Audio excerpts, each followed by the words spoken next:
Visit from St. Nicholas by Clement Moore.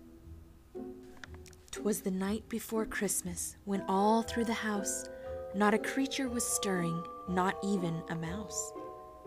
The stockings were hung by the chimney with care, in hopes that St. Nicholas soon would be there.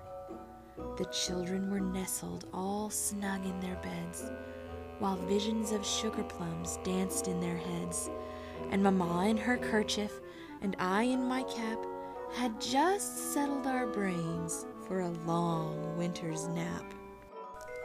When out on the lawn there rose such a clatter, I sprang from my bed to see what was the matter.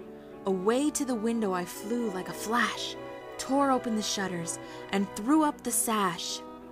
The moon on the breast of the new fallen snow gave a luster of midday to objects below, when what to my wondering eyes should appear but a miniature sleigh and 8 tiny reindeer. With a little old driver so lively and quick, I knew in a moment it must be Saint Nick. More rapid than eagles his coursers they came, and he whistled and shouted and called them by name.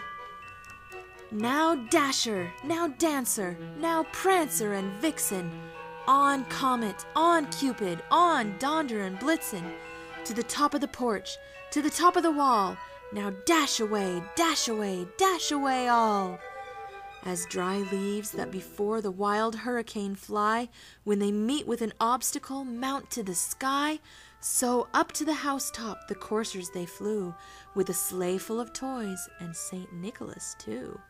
And then in a twinkling I heard on the roof the prancing and pawing of each little hoof. As I drew in my head and was turning around, down the chimney St. Nicholas came with a bound.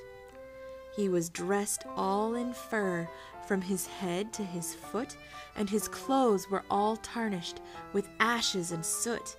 A bundle of toys he had flung on his back, and he looked like a peddler just opening his pack. His eyes, how they twinkled, his dimples, how merry.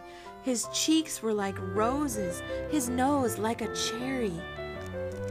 His droll little mouth was drawn up like a bow, and the beard on his chin was as white as the snow. The stump of a pipe he held tight in his teeth, and the smoke, it encircled his head like a wreath. He had a broad face and a little round belly that shook when he laughed like a bowl full of jelly. He was chubby and plump, a right jolly old elf, and I laughed when I saw him, in spite of myself. A wink of his eye and a twist of his head soon gave me to know I had nothing to dread. He spoke not a word, but went straight to his work, and filled all the stockings, then turned with a jerk, and laying his finger aside of his nose, and giving a nod, up the chimney he rose. He sprang to his sleigh, to his team gave a whistle, and away they all flew like the down of a thistle. But I heard him exclaim ere he drove out of sight, "Merry Christmas to all, and to all a good night." The end.